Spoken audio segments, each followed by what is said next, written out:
예수께서 신포도주를 받으신 후에 이르시되 다 이루었다 하시고 머리를 숙이니 영원히 떠나가시니라. 하나님이 미리 아신 자들을 또한 그 아들의 형상을 본받게 하기 위하여 미리 정하셨으니 이는 그로 많은 형제 중에서 맏아들이 되게 하려 하심이니라. 또 미리 정하신 그들을 또한 부르시고 부르신 그들을 또한 의롭다 하시고 의롭다 하신 그들을 또한 영화롭게 하셨느니라. 그런즉 이 일에 대하여 우리가 무슨 말하리요? 만일 하나님이 우리를 위하시면 누가 우리를 대적하리요? 자기 아들을 아끼지 아니하시고 우리 모든 사람을 위하여 내주시니가 어찌 그 아들과 함께 모든 것을 우리에게 주시지 아니하겠느냐? 누가 능히 하나님께서 택하신 자들을 고발하리요?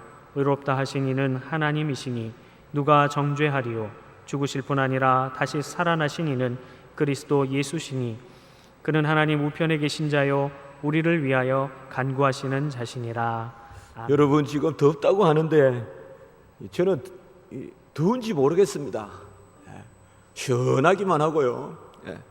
하나님의 은혜를 베푸셔서 너무 시원하고 이 전주라는 곳 자체가 아주 시원한 곳이 아닌가 그런 생각이 듭니다. 제가 유학을 마치고 한국에 왔을 때 처음 부흥회를 한 곳이 천혜교회라는 곳입니다. 천혜교회. 작은 교회입니다. 작은 교회인데 어떻게 저를 아셨던지 꼭 좀 오셔서 부흥회를 해주시면 좋겠습니다. 그 시골 교회인데 꼭 이번과 같이 이렇게 했습니다. 성도에 어느 한 성도님 댁에 머물면서 2층에 머물면서 그렇게 부흥회를 했던 기억이 있습니다. 그 교회는 많은 성도님들이 불에 타서 죽은 그런 순교자를 많이 낸 교회입니다. 그래서 일제시대 때 성도들을 주막 같은데 술 팔고 하는데 그런데 다 모아서 그냥 문을 걸어 잠그고 불을 질러 가지고 그렇게 많은 순교자를 냈던 곳이 바로 그 천혜교회입니다. 그래서 그곳에서 제가 참 옥기설 여미고 기도하고 또 그 순교자 묘역에 아주 쓸쓸하게 관리되지 않은 그런 묘역에 가서 기도했던 그런 기억이 있습니다. 또 전라도 쪽에 제가 염산교회라고 저 영광에 그 굴비 나는 곳이죠. 부성포 그쪽이죠. 그 영광의 염산교회에 가서 또 설교 말씀을 전한 적이 있습니다. 제가 그쪽에 염산교회 그 순교자 거기는 또 다 그 독에다가 독이 뭡니까? 바닷물이 들어오는 그곳에 돌을 그냥 목에 묶어가지고 그 목사님부터 다 순교당하는 그 교회가 염산교회입니다. 그래서 그곳에 그냥 들러러 갔는데 어떻게 목사님이 그 아시고는 빨리 그날 저녁 때 설교 좀 해달라고 해서 양복이 맞는 게 없어가지고 팔이 이까지 오는 양복을 입고 또 설교를 한 적이 있습니다. 저는 이 양복만 작은 줄 알았더니 넥타이도 짤막하게 여기까지 오는 거 메고 그 넥타이도 짧은가 그래서 지금도 생각이 그렇게 드는데 그래서 또 거기 설교하고 이런 참 많은 순교지가 있고 또 여수는 말할 것도 없고 말이죠. 우리 손양은 목사님 또 강주에도 가보면 제가 그 강주에 또 우리 말씀을 전하고 그 큰 인물이 있거든요. 이런 호남의 신앙이 한국 교회에 아주 중요합니다.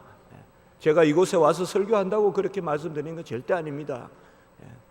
저는 경상도 쪽에 그 경상북쪽 북도에 충청도하고 걸쳐 있는 속리산이 사실상 다 충청도 보원에 있다고 생각하지만 우리 경상북도 상주하고 이렇게 연결되어 있습니다. 문장대는 상주에 있거든요. 그곳에 제가 이렇게 자랐지만은 참 경상도 쪽은 신앙생활이 특별히 우리 합동처 정통개혁 신학에 참 그 신앙생활이 쉽지 않은 그런 곳이라고도 볼 수 있습니다. 우리 시골은 교회가 그래도 많이 흥황했습니다. 요새도 교인들이 많습니다. 저는 어릴 때 통합적 교회를 다녔는데요.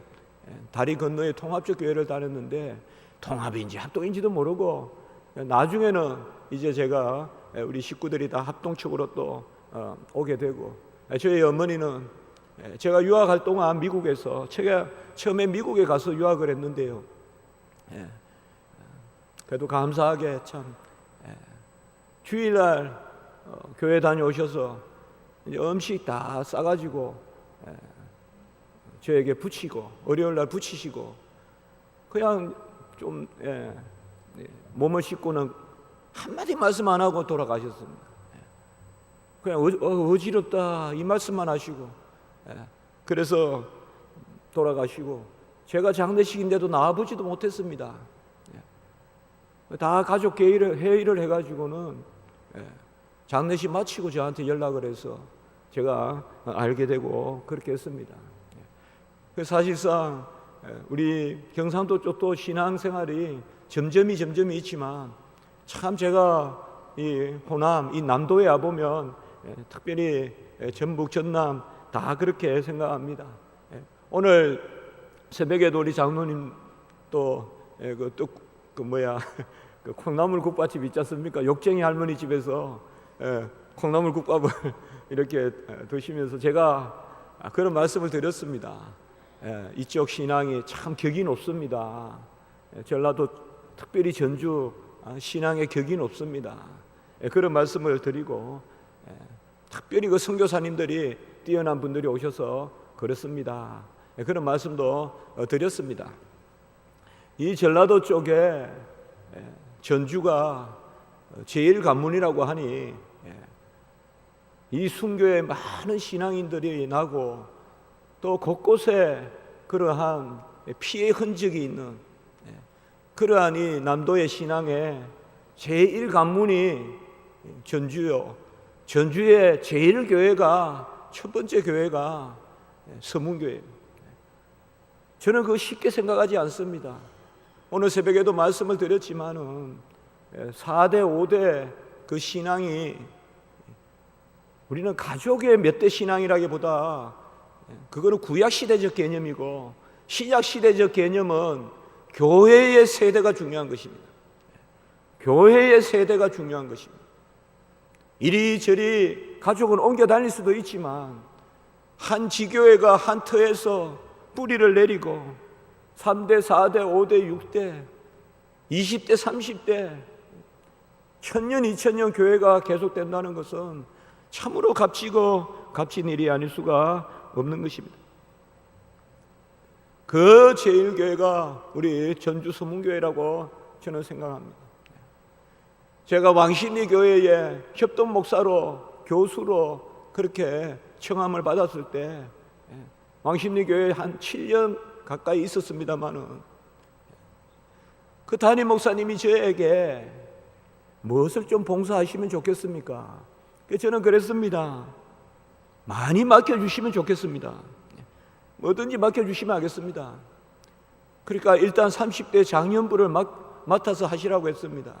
나중에는 한 두 부서와 세 순서를 맡았는데 가장 제가 한 거 설교도 한 번씩 했습니다마는 제가 그때 그렇게 말씀을 드렸습니다. 주일 새벽 예배를 제가 하겠습니다. 아니 교수님이 어떻게 주일 새벽에 나오시겠습니까? 아닙니다. 주일 새벽 예배를 제가 하겠습니다. 저는 기도하면서 그런 생각을 했던 것입니다. 왕십리 교회는 평양 대부흥 운동이 일어난 그 씨앗이 서울에 떨어져서 왕십리 교회가 세워졌는데 그 왕십리 교회, 그 당시에 100년 된 교회, 그 왕십리 교회에 첫 예배를 제가 드리겠다는 것이죠. 한 주의 시작은 주일이고 주일날 새벽 예배, 물론 가장 중요한 것은 주일날 본 예배, 낮 예배지만은 그 예배는 우리 담임 목사님께서 드려야 되고 저보고 그때 교역자들이 돌아가면서 새벽 예배를 드리고 하시길래 제가 주일 새벽 예배를 드리겠습니다. 그러면서 로마서 강해를 다 했습니다. 주일 새벽에 로마서 강해를 다 마치고 그리고 마태, 마가, 누가복음 강해를 약 절반 정도 하고 제가 그 교회 사임하고 나왔습니다. 물론 교회가 장소가 아니고 역사가 아니죠. 우리나라의 3대 4대 따지지만은 외국에 가서 언제부터 믿었냐 물으면 7세기부터 믿었는가 6세기부터 믿었는가 이렇게 이야기합니다. 그 뭐 20대 30대 40대 50대 되죠. 우리나라는 4대 3대 하면 참 대단하다고 생각하는데 외국에는 뭐 30대 40대죠.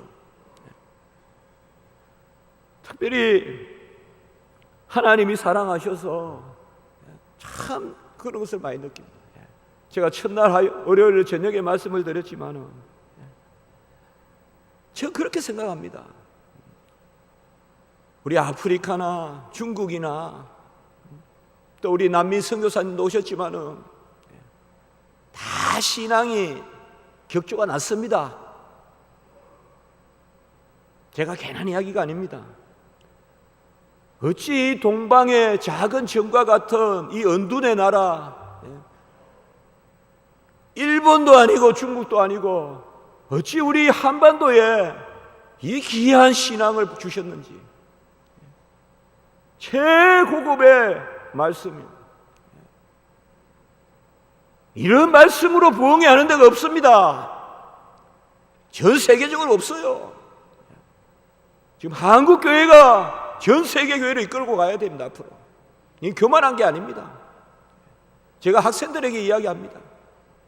제가 기독론 책을 1200페이지를 썼는데요, 작년에 출판했습니다. 아주 정통적으로 초대 교부부터 원전을 살펴서 책을 썼습니다. 그걸 학생들에게 가르칩니다. 미국에서도 공부해봤고 영국에서도 공부했고 제네바에서도 잠시 연구했지만은 우리 한국 신학이 지금 아주 귀합니다. 그 중에서도 우리 합동적 신학, 우리 정통신학, 개혁신학, 보수신학, 참 복음의 신학, 오직 성경만이 성경적이라고 믿는 신학, 성경적이라 하면서 이것저것 다 믿는 것이 아니라 오직 성경만이 성경적이다. 그게 우리 종교개혁, 개혁신학입니다. 참 우리 신앙이 귀한 것입니다. 이 신앙이 대를 이어가는 것이고, 이 신앙은 비록 그때그때 약해 보일지 모르나 남은 자의 신앙입니다. 남겨두신 자들의 신앙입니다. 거루터기를 남겨두시고 하나님이 영 멸하지 아니하시고 남겨주신, 여기 계신 모든 우리 서문의 성도님들 참 귀하게 이곳에 남은 자들이신 줄 믿습니다. 하나님이 어려움은 많이 주십니다마는 그때 하나님이 남은 자들을 두시고 거루터기를 두시고, 우리 종교개혁자 칼빈이 이야기했듯이 야자의 그 종려나무는 밑둥을 쳐야 더 잘 자란다, 그렇게 이야기했습니다. 밑둥을 치고 가지를 칠수록 종려나무가 더 잘 자란다.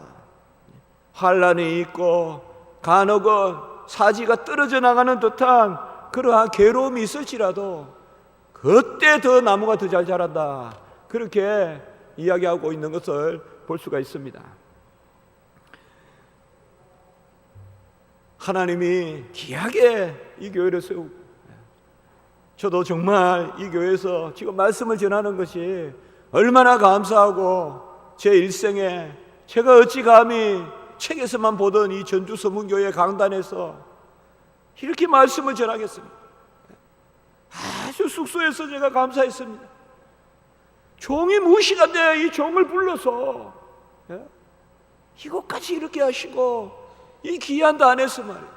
이 단이 어떤 단입니까? 이 단이 누가 썼던 단입니까? 이 단이 누가 썼던 단입니까? 감히 부족한 종이 어떻게 이 단에 서서 말씀을 전합니까? 한국교회의 중심이 되고 선교사님들이 썼던 단이 아닙니까? 우리 김인전 목사님이 섰던 단이 아닙니까 이곳이?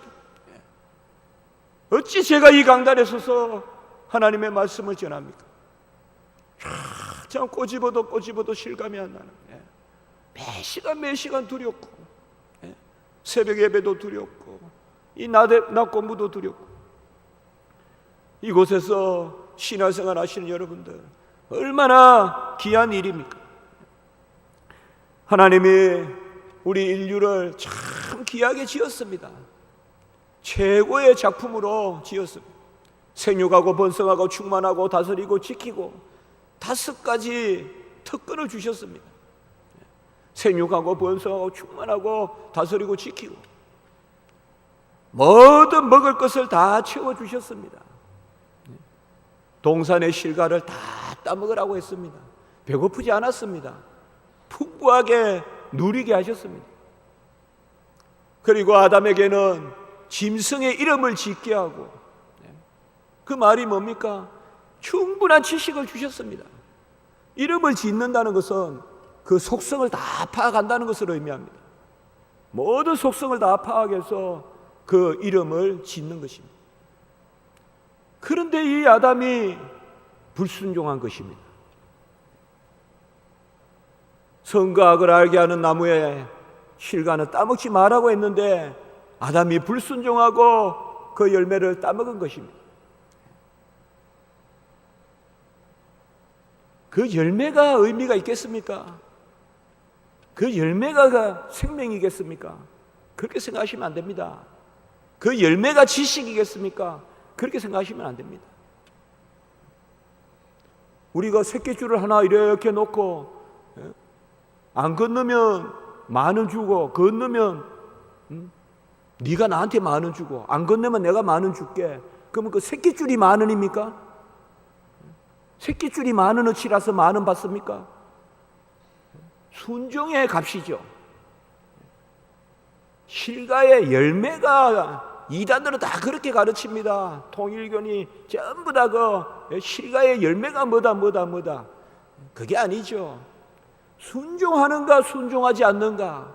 순종하면 영생이고 순종하지 않으면 영벌이고 사망이고, 그것이 선과 악을 알게 하는 나무의 열매죠. 선과 악을 내가 아는 것이 아니라 선과 악을 하나님이 알려주신다는 그것을 가르쳐 주시려고 선과 악을 알게 하는 나무의 실과의 열매 따먹지 말라고 했죠. 하나님이 알려주신 것만 알면 되는데 괜히 쓸데없는 이론을 내고, 사탄이 뭡니까? 거짓의 압이 아닙니까? 사탄의 거짓에 속아서 거짓말이 들어오면 제일 먼저 들어오는 게 뭔지 압니까? 교만입니다. 거짓이 들어오면 교만해집니다, 여러분들. 진실한 사람은 교만할 수 없습니다. 내가 진짜 나를 바로 아는 사람은 교만하지 않습니다. 거짓이 들어오면 교만해지고, 교만이 들어오면 제일 먼저 무슨 일이 일어나는지 압니까? 판단합니다. 다른 사람을 판단합니다. 저 사람은 어떻고 저 사람은 어떻고. 거꾸로 생각하면 다른 사람을 판단하거든 내가 교만한 줄 아시고, 교만하거든 거짓에 사로잡혀 있다고 생각하시면 돼요. 내가 나를 바로 모르니까 교만한 거예요.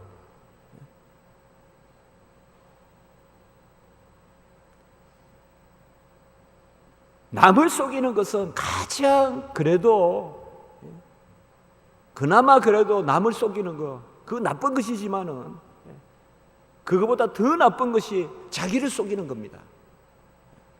남을 속이다 보면요, 나도 모르게 내가 된 줄 알고 자기를 속입니다.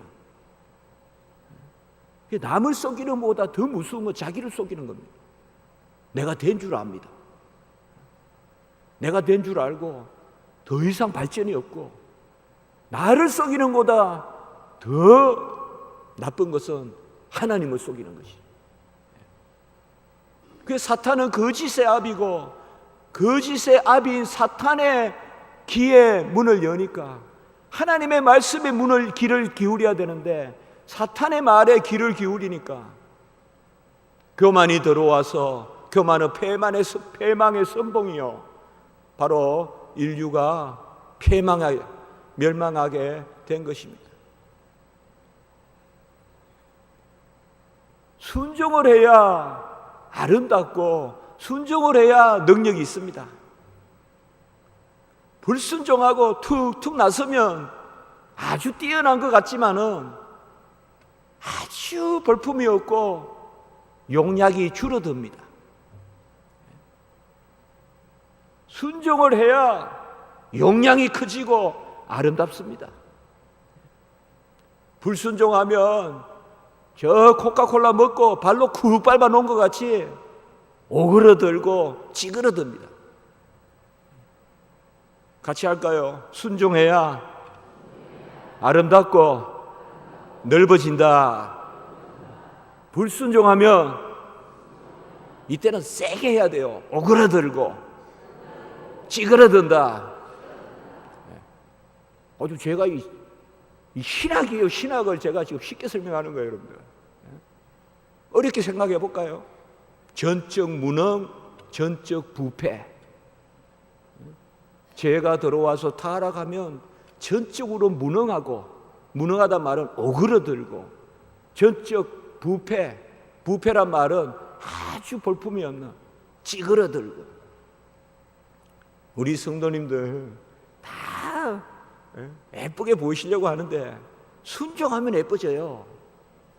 하나님의 말씀에 순종하면. 우리 성도님들 다 능력을 갖고 싶어 하는데 능력 가지려면 순종하시면 돼요. 툭툭 그냥 여기 툭 저기 툭 나오고, 남 판단하고, 남 정죄하고, 후담하고, 후욕하고, 시기하고 다 쪼그라들고 오그라들어요. 누가 교회 일을 합니까?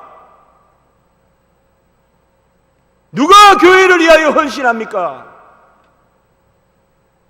순종하는 사람이에요. 순종하는 사람이 넓어집니다.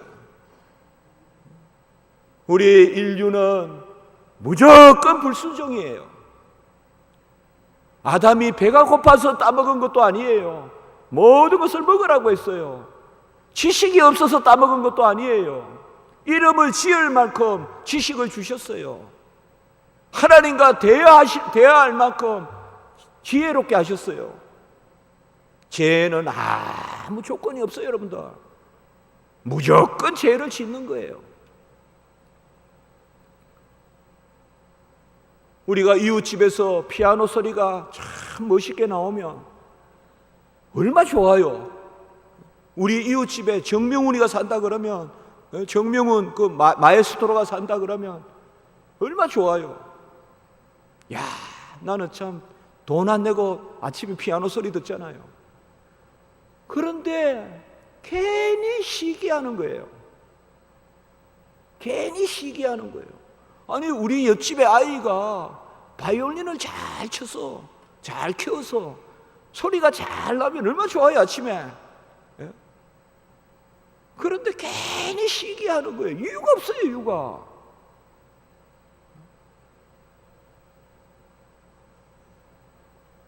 제가 선진국에 가서 이런 곳이 선진국이구나 하는 거 한가닥 느낀 게 있습니다. 정직한 사람이 잘 살고 남이 잘 되면 좋아하고, 이 정도 돼야 선진국이구나. 제가 그런 생각을 해봤습니다. 미국에 가서, 미국은 처음에 가면 막 속일 수 있을 것 같아도요, 아닙니다.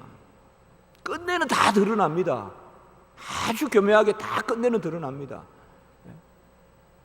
미국은 정직한 사람이 잘 살고, 그리고 학자들이 책을 한 거 쓰면요, 막 교수님들이 막 책쓰는 교수님들, 다른 교수님들의 얼굴이 더 막 기분이 좋아가지고, 야, 우리 교수님 이쳤었다 막 서로 막 너무 좋아합니다.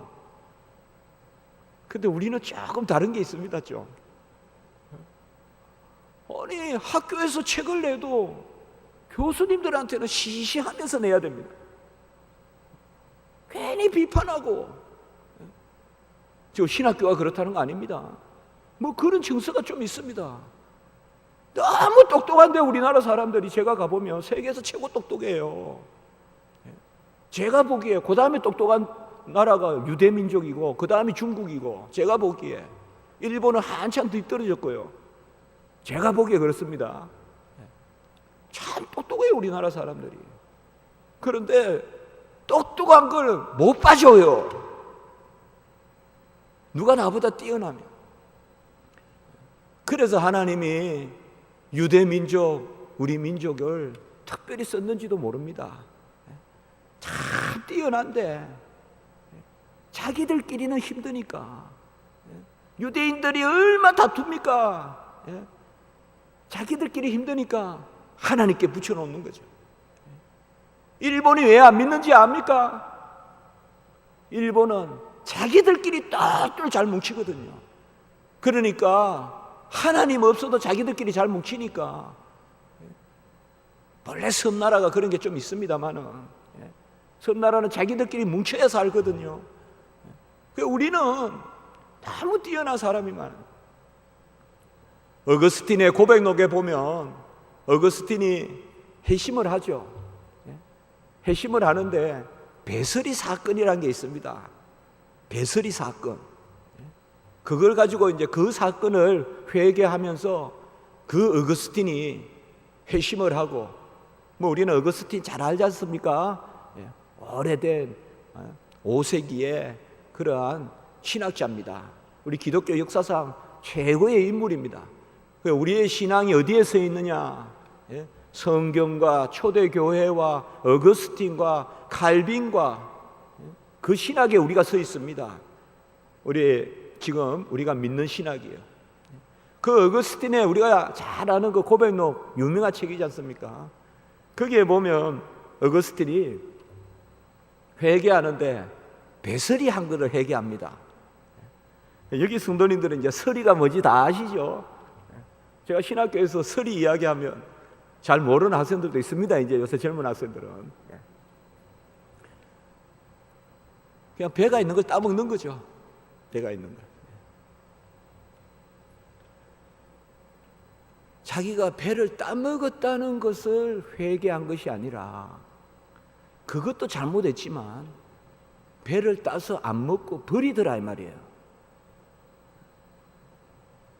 진짜 배가 고파서 배를 따서 먹는 게 아니라 아무 이유 없이 따서 버리더라 이 말이에요.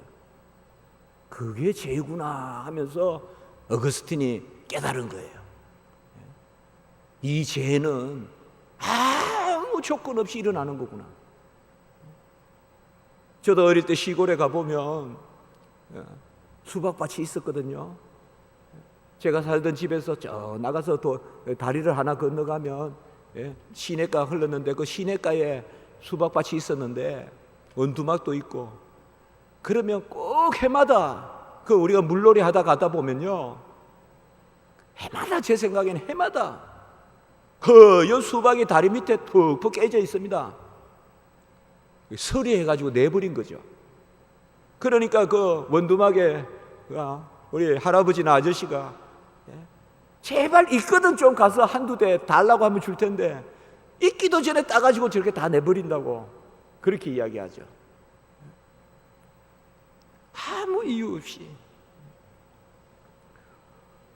우리가 인생을 아름답고 행복하게 살아라 그렇게 말하는데요, 이 아무 이유 없는 그런 이 쏘가리를 좀 없애야 되거든요. 우리는 아무 이유 없이 시기하고, 아무 이유 없이 불평하고, 아무 이유 없이. 여러분, 지금 태양이 내려찌는 걸 불평하면 어떡합니까? 그 가을에 곡식을 안 먹겠다는 거 아닙니까? 태양이 쫙 내려치면 감사합니다, 가을에 맛있는 곡식이 기대됩니다, 이렇게 돼야 되는 거 아닙니까? 여름에 태양이 내려쬐야 가을에 맛있죠. 여름에 계속 장마해가지고 태양도 없고 이러면 가을에 뭐 당장 여름 자두니 이런 게 맛이 없잖아요. 그렇게 생각하면 되거든요. 그런데 이거는 태양 뜨면 또 태양 뜬다고 떴다 불평하고, 가을에 또 열매가 맛없으면 맛없다 불평하고, 어떡하란 말이야 하나님이. 가을에 곡식을 맛있게 하려고 태양을 내려 쬐면 좀 고맙습니다, 아이고 적당히 덥습니다 이래야 되는데, 이거 더워 죽겠네 그러고, 더워서 뭐 죽습니까 쉽게, 막 그러죠. 우리 인류가 무조건 범죄를 한 것입니다. 저는 성도의 신앙생활을 해보고, 아직 미천하고 아직 어리지만은 성도의 신앙생활을 해보면서 느끼는 것은, 잘 누리면 좋은 열매 맺는다. 우리가 손에 쥐어준 것을 누리지 않고 자꾸 빼앗는다. 우리 아파트에 그 화분이 하나 있는데, 하루는 그 옆에서 아이 둘이가 막 싸워요. 한 애는 조금 좀 6살쯤 돼 보였나요? 뭐 한 애는 한 5, 4대. 근데 제 눈에는 왜 싸우는가 하니까 제가 가서 이렇게 봤습니다. 아마 아이스크림을 아버지가 2개를 사줬는지, 한 애가 자기 거를 들고 그게 녹는데 동생 거를 자꾸 빼앗아 먹는 거예요. 지 거 먹으면 되지 왜 지 동생 거 빼앗아 먹냔 말이에요. 그것도 녹고 있는데 지금. 아이고 이게 언제구나 제가 생각했어요. 이게 언제구나. 손에 들려준 것은 기도해서 주면 까먹고 또 달라.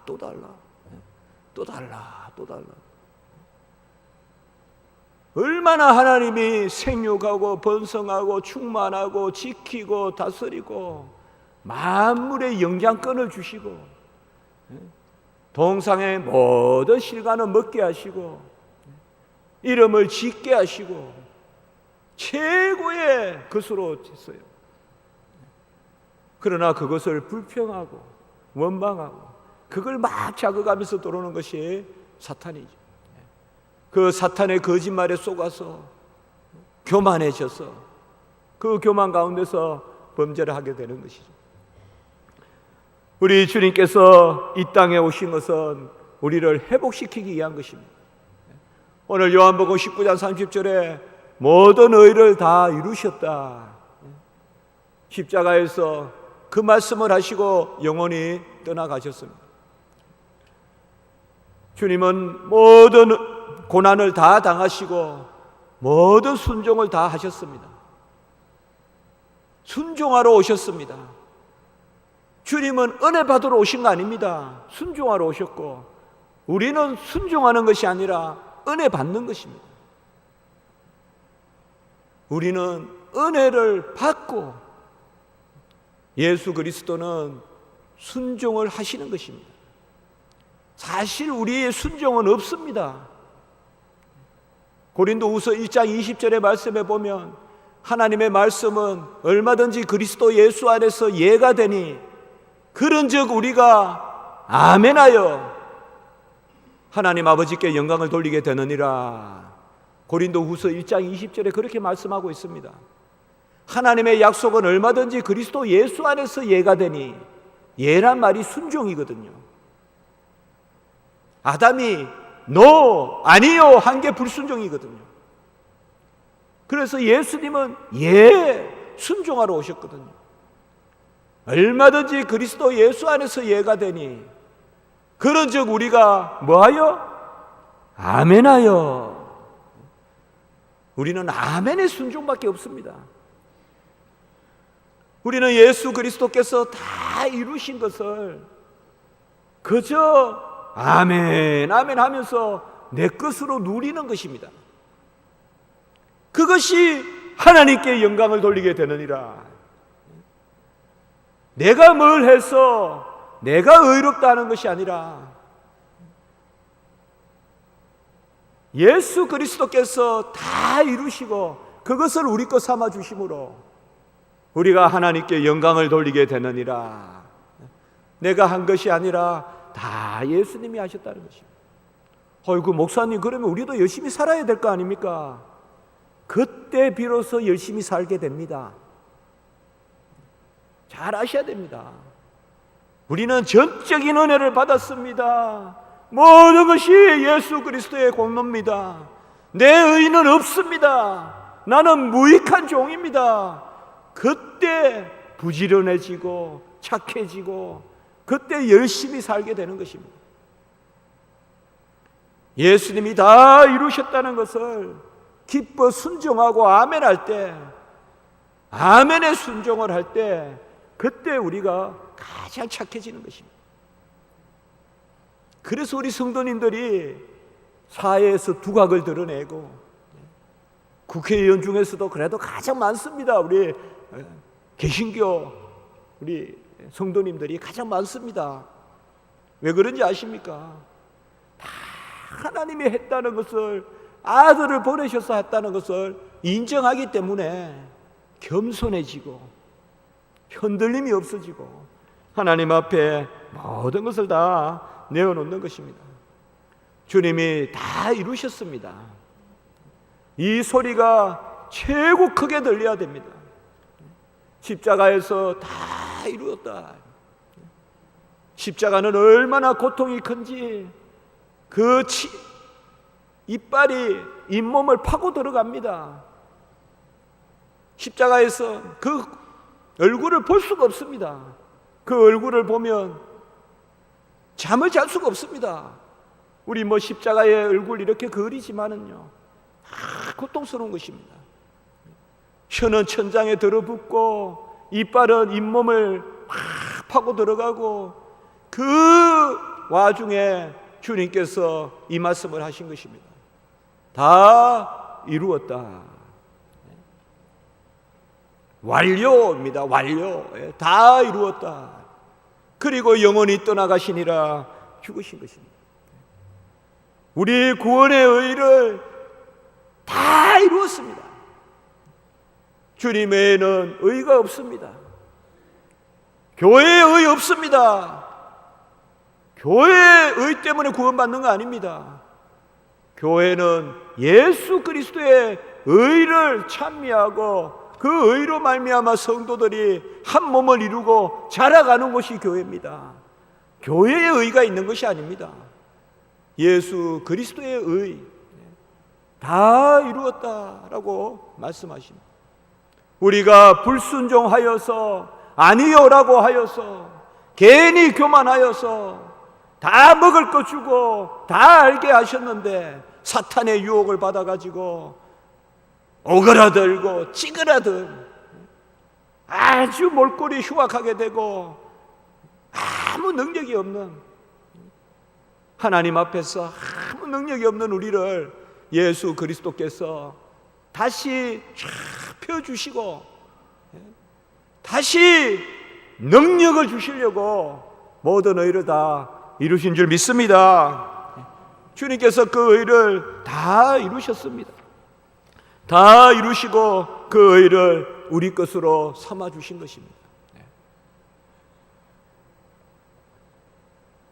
모든 고난을 다 당하셨기 때문에 우리의 죄의 값을 다 지불하시고 이제는 우리가 죄 때문에 괴로워하지 않습니다. 여전히 과거 일로 힘들어 하십니까? 모든 세상의 마음병은 과거를 못 버려서 나오는 병입니다. 계절만 바뀌면 힘이 더 나는 사람도 있고 성도들도 만나보면 그런 성도님들이 적잖이 있습니다. 그러나 모든 과거 다 하나님께 맡기십시오. 과거형의 말을 많이 하지 마십시오. 과거는 한마디만 하십시오. 주님의 은혜로 이곳까지 이르렀다. 에베네셀. 과거는 그 뜻밖에 없습니다. 같이 합니다. 주님의 은혜로 이곳까지 굴러왔다. 에베네셀은 돌이 굴러왔다는 뜻입니다. 주님의 은혜로 우리가 이곳까지 굴러온 것입니다. 과거는 그것으로 족합니다.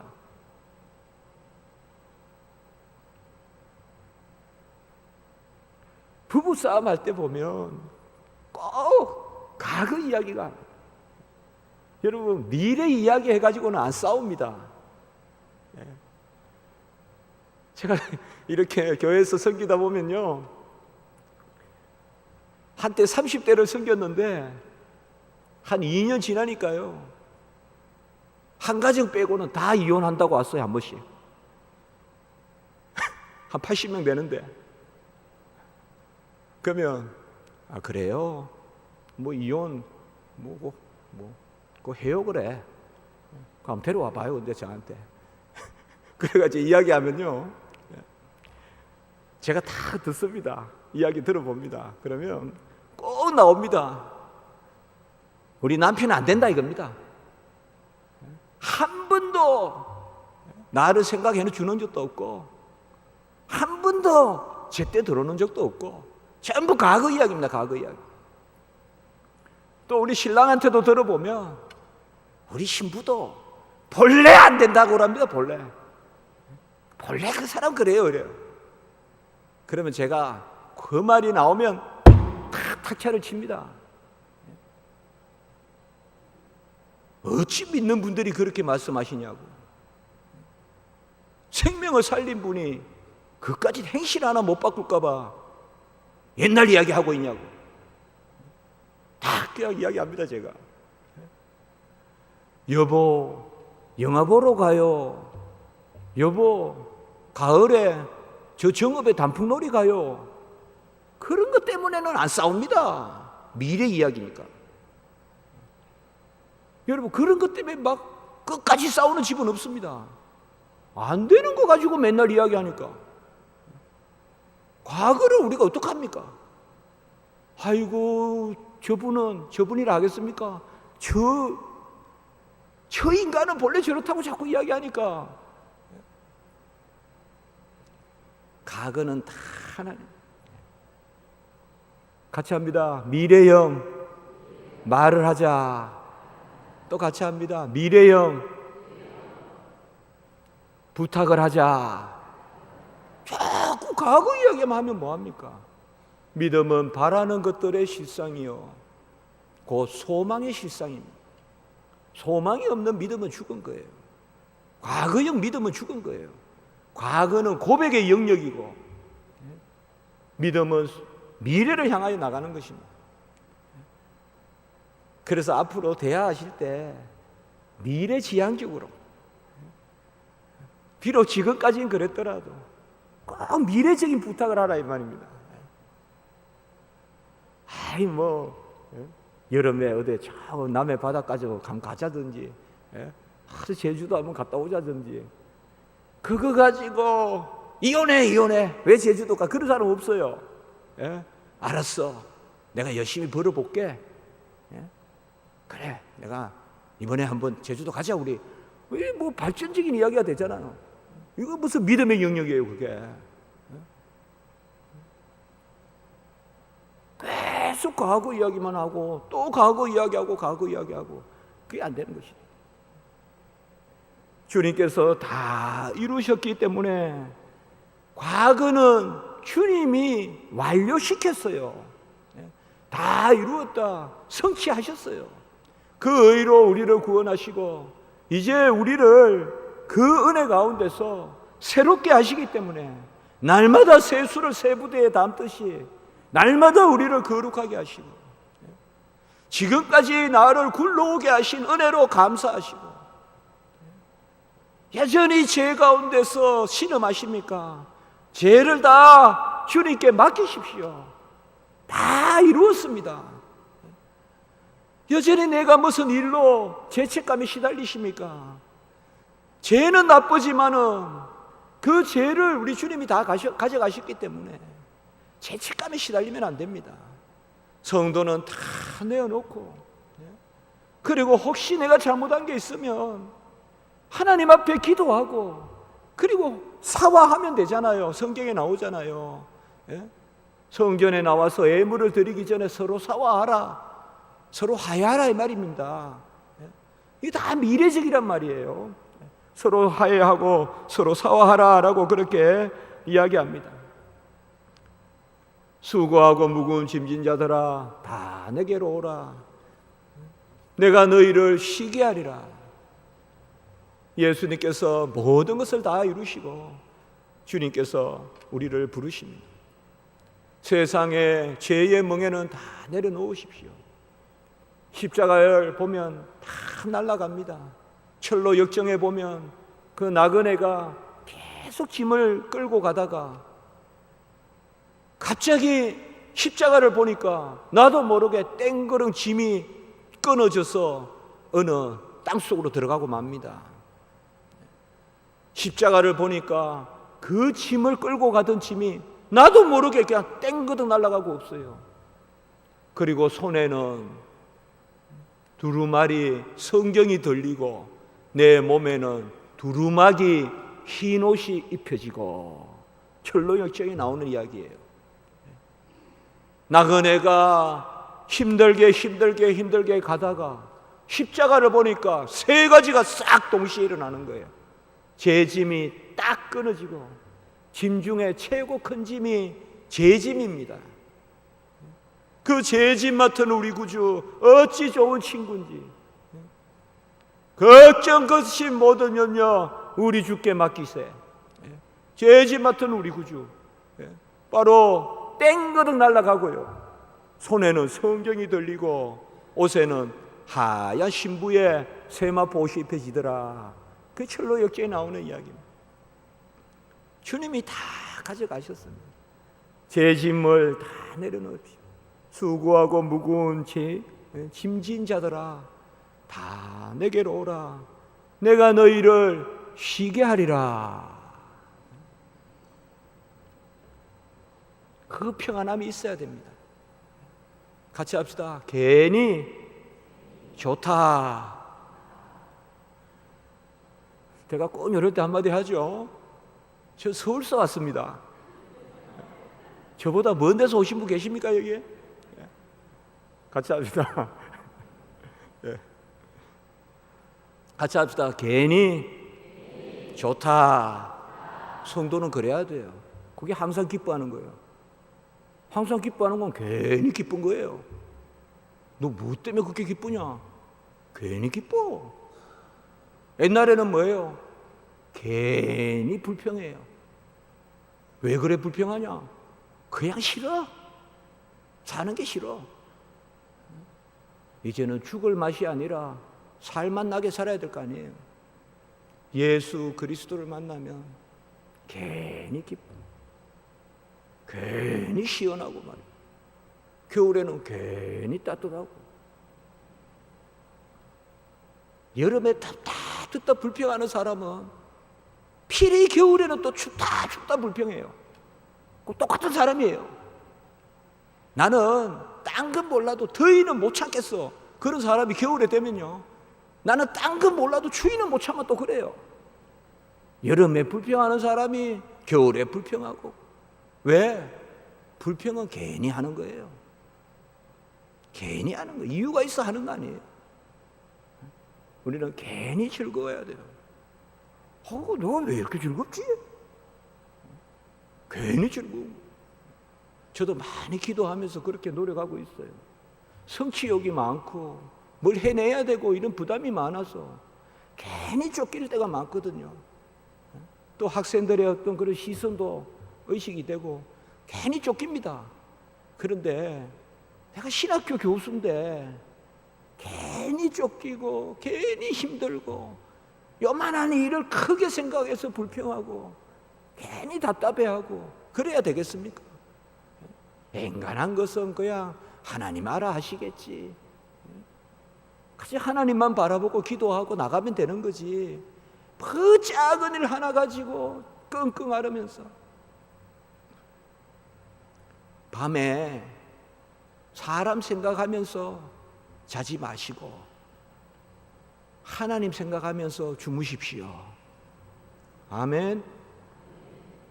제가 우리 큰놈이 군대 가서 또 교회 친구하고 같이 동반 입대했습니다. 요새 동반 입대라는 게 있거든요. 그래서 그 교회 친구를 데리고 왔습니다. 다 걔가 걔입니다. 우리 집에 와가지고 하루를 잤습니다. 휴가를 나와서. 그래서 식탁에서 제가 한마디만 했습니다. 우리 애는 지금 통신병이고 그 친구는 치사병입니다. 손해 보니까 벌써 너 손 좀 보자. 군대에서 치사병 하면 다 손이 온전치 않잖아요. 보니까 손에 벌써 있더라고요. 이렇게. 그래 힘들지. 사람이 몇 명 있는 게 힘들어. 그런 데가 힘들잖아요, 여러분들. 한 2년 동안을 두 사람만 있어봐요. 얼마나 힘들겠어요. 그래서 저는 우리 애한테 되도록이면 평범한데 그냥 내무반에 20-30명 있는데 그게 최고 좋아. 개인적으로 그게 좋아 보여도 힘들어. 그런데 그 치사병 하는 그 친구가 상사 때문에 힘들다 그래요. 그래서 제가 그랬어요. 걔 이름이 정은인데, 정은아, 이 목사님이 한마디만 해볼까? 그래요, 목사님. 너 밤에 자기 전에 절대 사람 생각하면서 자지 마라. 자기 전에는 꼭 하나님 생각하면서 자라. 그러면 아무 일 없다.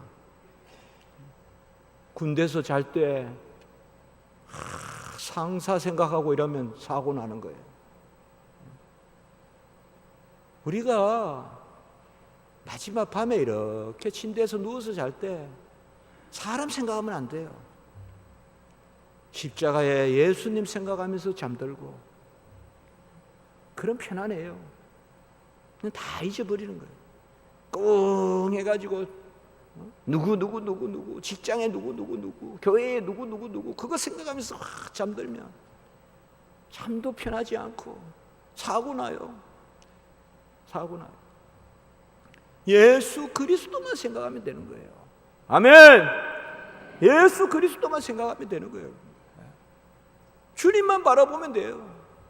십자가가 밝히 보이거늘 누가 너희를 꾀드냐. 갈라디아서 3장 1절의 말씀입니다. 십자가가 밝히 보이거늘 누가 너희를 꾀드냐. 십자가만을 바라보면 사탄의 유혹, 시기, 질투 다 없어집니다. 십자가만을 바라보면. 사람 생각하지 마시고 우리 주님, 수고하고 무거운 짐진 자들아 다 내게로 오라. 내가 너희를 쉬게 하리라. 세상의 멍에는 다 내어놓으라고 합니다. 그리고 우리가 그러면 곱비 풀린 망아지같이 살아야 되느냐?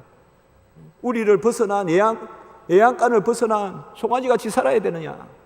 아닙니다. 내 멍에를 메고 내게 배우라.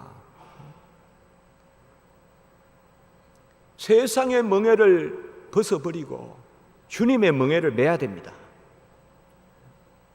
수고하고 무거운 짐진 자들아 다 내게로 오라. 마태복음 11장 28절입니다. 27절은 뭡니까? 아버지께서 내게 모든 것을 주셨으니, 아들에게 모든 것이 있으니, 28절 수고하고 무거운 짐진 자들아 다 내게로 오라. 내가 너희를 쉬게 하리라. 주님 앞에 가면 다 녹습니다. 아무것도 아닙니다. 세상이. 주님 앞에 가면 싹 녹습니다. 십자가 바라보면 다 녹습니다. 억울한 거 아무것도 아닙니다. 제가 말씀드렸죠. 밤새 기도하는 것은 다음날 이기려고 기도하는 게 아니라 수모당하려고 기도하는 것입니다. 저는 그렇게 생각합니다. 주의 종이 밤새 기도하는 것은 그 다음날 수모당하려고 기도하는 것입니다. 우리 주님이 겟세마네에서 밤새 기도한 것은 그 다음날 수치당하려고 기도하신 거예요. 그게 성도예요. 밤새 기도해서 누구 이기려고 기도하는 게 아니라 내가 수모당하고, 내가 주의 이름으로 수모당하고, 다 내게로 오라. 내가 너희를 쉬게 하리라. 내 멍에를 메고 내게 배우라. 세상의 짐은 다 내려놓고 주님의 멍에를 메게 하십니다. 멍에가 뭡니까? 짐승의 몸에 이렇게 걸쳐서 밭을 갈고 할 때 쓰는 게 멍에 아닙니까? 우리는 주님의 멍에를 매야 됩니다. 그런데 이 멍에는 어렵냐? 내 멍에는 쉽고 내 짐은 가벼움이니라. 주님의 멍에는 쉬운 정도가 아니라 독수리의 날개와 같이 그 멍에를 매야 하늘로 올라갑니다. 우리가. 세상 사람들은 그 멍에를 미련하다고 하겠죠. 참새가 보면 독수리의 날개는 미련해 보이겠죠. 십자가가 미련해 보이겠죠. 고린도전서에 나오지만. 그러나 독수리는 그 날개가 있기 때문에, 독수리 날개 보시면요, 그 날개 근육이 우리 몸만 합니다. 이런 근육이 있습니다. 그 날개에. 뭐처럼 큰 근육이 필요할까? 미련해 보여도 그 날개가 있기 때문에 높이 날아서 신령한 거, 신선한 거 먹고, 우리 주의 백성들도 내 멍에를 메고 내게 배우라. 주님의 멍에를 메면 독수리의 날개와 같아서 높이 날아서 신령한 것을 먹고 먼 곳을 바라보는 그 주님의 멍에를 메야 됩니다. 같이 합니다. 그리하면 너희가 힘을 얻으리라. 내 멍에를 메고 내게 배우라. 그리하면 너희가 힘을 얻으리라. 주님의 멍에를 메야 힘이 있습니다. 막 그냥 내 마음대로 사는 것이 자유가 아닙니다. 집을 나가면 고생이 가로놓여 있고 온갖 유혹이 있고 다 탕진하고 되지만 또 못하게 되어서 다시 집에 들어와야 비로소 자유가 있고 아버지의 품속으로 돌아와야 되죠. 우리가 십자가를 지는 거, 마태복음 16장 24절, 자기를 부인하고 십자가를 지고 나를 따르라. 십자가를 지고 주님을 따르지 않고는 우리가 주의 종이 될 수가 없는데, 십자가를 지는 게 곧 뭡니까? 이 주님의 멍에를 매는 것이고, 주님의 멍에를 맨다는 것은 날개를 다는 것입니다. 날개를 다는 것입니다. 주님의 멍에가 우리 위에 있기 때문에 아주 가볍고 뛰어가도 고단치 아니하고 걸어가도 피곤치 아니하고, 뛰어가나 걸어가나 고단치 피곤치 아니하고, 엘리야가 하나님의 음성을 듣고는 쏜철같이 호렙까지 달려가듯이 주님의 그 멍에를 매면 우리가 은혜의 멍에, 십자가를 지는 것은 가장 즐거운 일입니다. 이것이 바로 그와 함께 영광을 받기 위하여 그와 함께 고난도 받아야 할지니라. 오늘 새벽의 말씀이었는데요, 우리가 로마서 8장 17절, 자녀이면 또한 그리스도와 함께한 상속자니 우리가 그와 함께 영광을 받기 위하여 그와 함께 고난도 받아야 할지니라. 그와 함께, 함께가 3번 나온다고 했죠. 영광을 받기 위하여 고난도 받아야 할지니라. 그러면 그 고난이 뭐냐? 주님의 십자가를 지는 것이고, 그 고난은 즐거운 것입니다. 주님이 우리에게 주시는 고난, 주를 위한 고난은 세상 고생하고 다릅니다.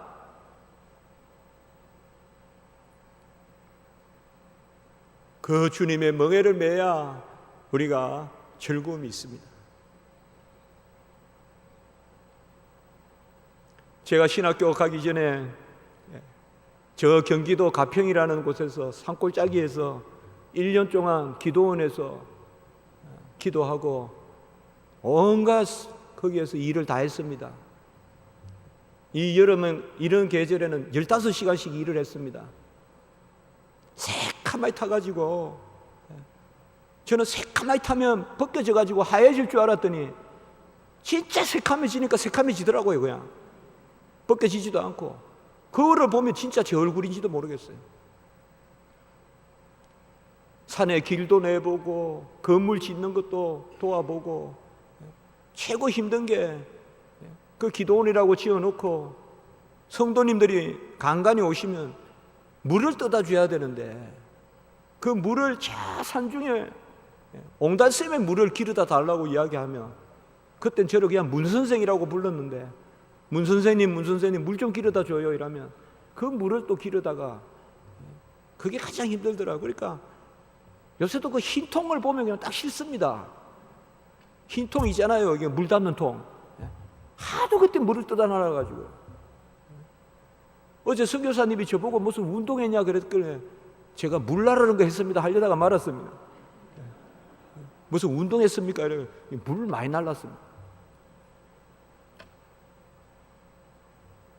집에서는 고시 공부한다고 이제 1차는 합격하고 2차 할 때입니다. 제 짐은 서울 신림동에 가 있고 제 몸은 가평에 있으면서 주님의 그 소명을 받아서 그렇게 했습니다. 나중에는 그 동네 가평까지 나가는 차를 타면 멀미를 해서 차를 탈 수가 없습니다. 한약방에 가보니까 골병이 들었다. 골병이란 말 제가 그때 처음 알았죠. 차만 타면 그냥 울컥울컥해요. 너무 고생을 많이 해가지고 골병이 들었다. 그때 위장이나 이런 데가 좀 안 좋아진 것 같아요. 그래 계속 그냥 일을 하니까요. 아유, 저는 그래서요, 어떤 분들이 산에 가서 뭐 산장에 이렇게 산에 뭐 별장 이런 데 이야기하면 그거 쉽지 않을 텐데요, 살기.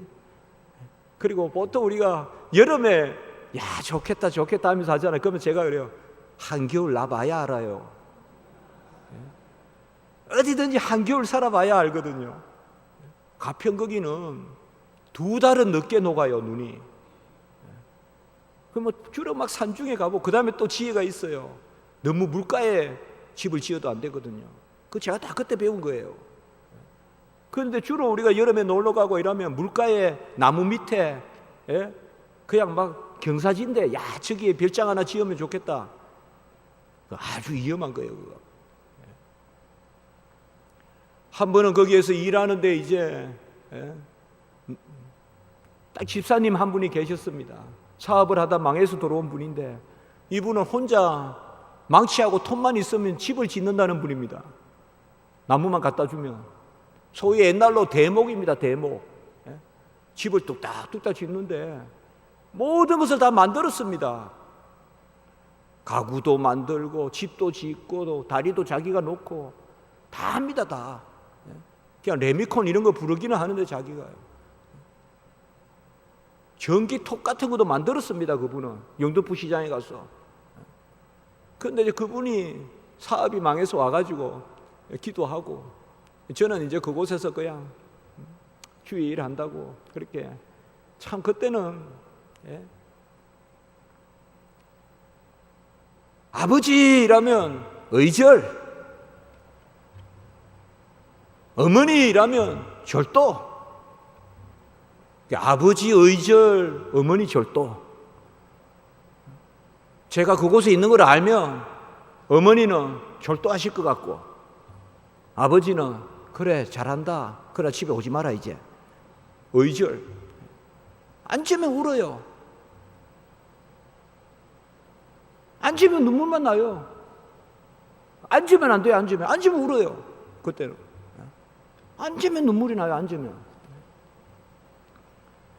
그런데 이제 그 집사님이 내일 철근을 나른다고, 그게 이제 그 건물을 하나 짓는데, 그분이 다 이렇게 뭐 퉁 튕겨가지고 뭐 이렇게 그 먹줄 튕겨가지고 자리 잡아가지고 다 이렇게 해가지고 철근까지 이렇게 꼽는 것까지 다 하거든요. 제가 철근 자르는 거 막 이만 해머가지고 철근도 잘라보고, 그 위험하지 않습니까? 그래서 탁 내가 자르고, 근데 그 철근이 이제 온다는 거예요, 내일. 그래서 참, 야, 내일 또 얼마 고생을 해야 되냐. 철근이 온다. 그런데 그 다음날 아침에 희소식이 딱 들리는 거예요. 동네 사람이 기도원 짓지 말라고 경운기를 가지고 길을 다 막아 놓은 거예요. 그래서 제가 속으로 아멘, 살았다 이거예요. 철근을 가져오는데 야, 일 안 해도 되겠구나. 그래서 집사님한테 아유, 그래요, 안 됐네요. 그런데 오후에 때 앞이세 문 선생님 철근을 목까지 올라와서 저 밑에 길에 부려놨습니다. 우리가 다 가지고 올라와야 됩니다. 다 하나씩 날라서 와야 된다는 거예요. 그래도 철근이 얼마나 무겁겠냐 생각했습니다.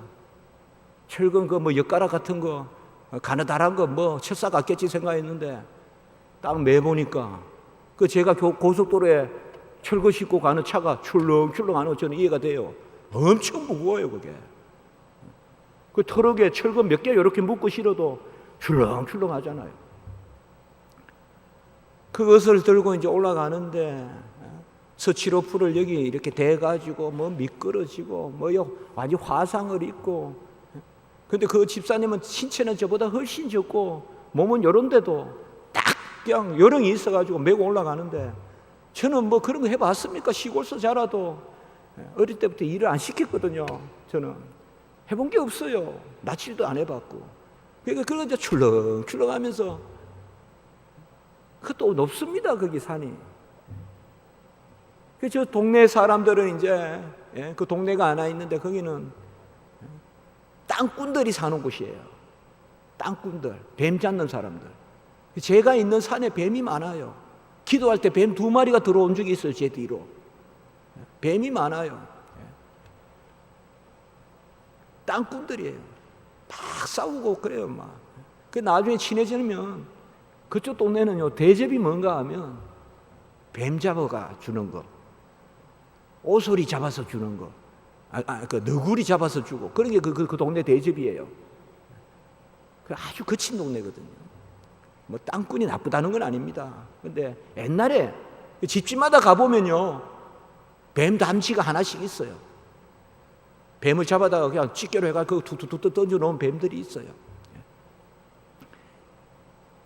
그래, 그 철근을 가지고 출렁출렁 올라가는데, 그 어느 경사지로 올라가는데 한번 제 다리를 보니까 떨리는 거예요.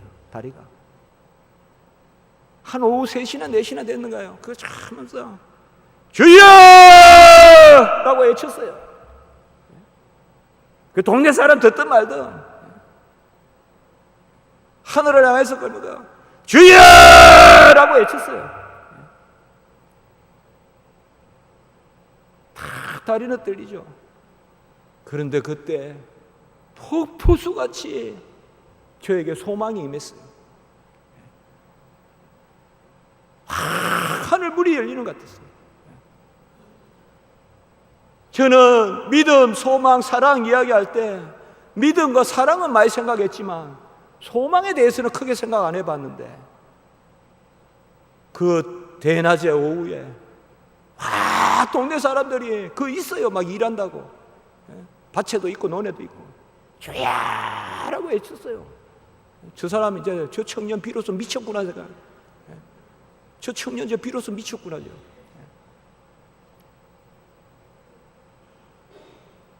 얼마나 제 몸이 가벼워지든지요, 그때의 즐거움을 잊을 수가 없어요.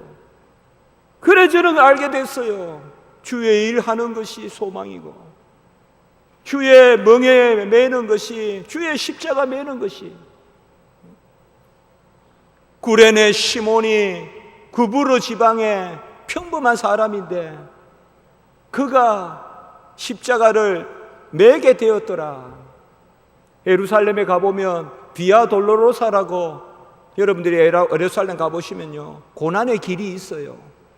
고난의 길이.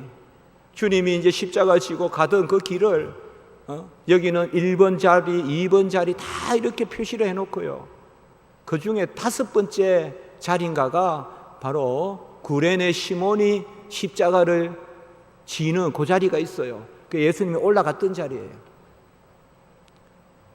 거기에 라틴어로 되어 있어요. 저는 라틴어를 좀 읽으니까요. 그때 우리 학생들 데리고 갔었는데 그때 단어가 어떻게 되어 있는가 하면 라틴어로 포니투르라고 하는데 수동태로 되어 있어요. 구레네 시몬이 짐을 짓다가 아니라 짐을 지게 되었다. 근데 저 수동태가 저한테 딱 와닿았어요. 불강력적인 은혜다 이 말이에요. 저는 주님의 십자가를 지는 게 어렵게 보이는 게 아니라 감사하고 소망이고, 구레네 시몬이 믿음이 있었습니까? 구브로 지방입니다. 보통 흑인이라고 생각합니다. 학자들은. 그 구레네 시몬이 주님의 가는 길에 십자가를 지었어요. 큰 은혜를 받은 거예요. 구레네 시몬이. 우리에게도 십자가가 다 지어져 있습니다. 내 몫에 태인 십자가 그 누가 안지라. 우리 찬송도 있잖아요. 우리 몸에 십자가가 하나씩 다 지어져 있습니다.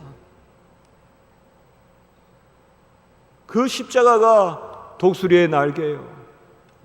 내 멍에는 쉽고 내 짐은 가벼우니 내 멍에를 메고 내게 배우라.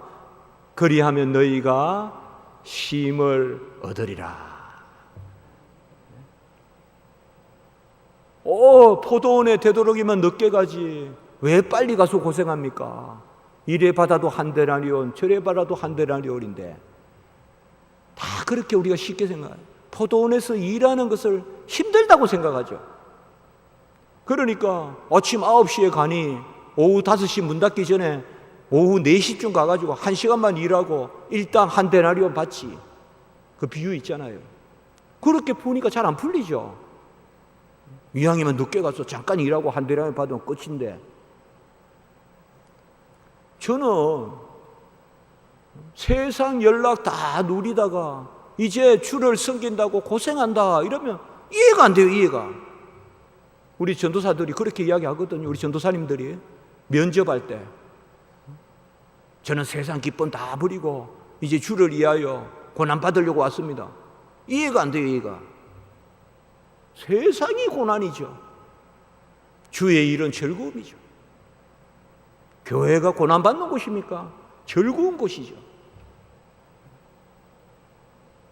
세상이 얼마나 험악하고, 그거는 탕자하고 똑같은 생각이에요.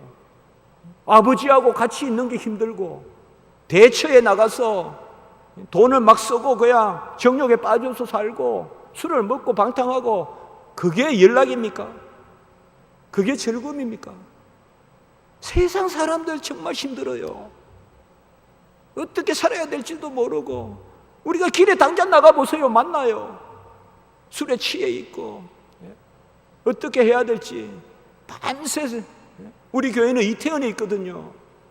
주일 새벽에 이태원에 가면 가다가 그런 사람들 얼마나 많이 만나겠어요. 밤새 놀고 온갖 죄가 다 있잖아요. 거기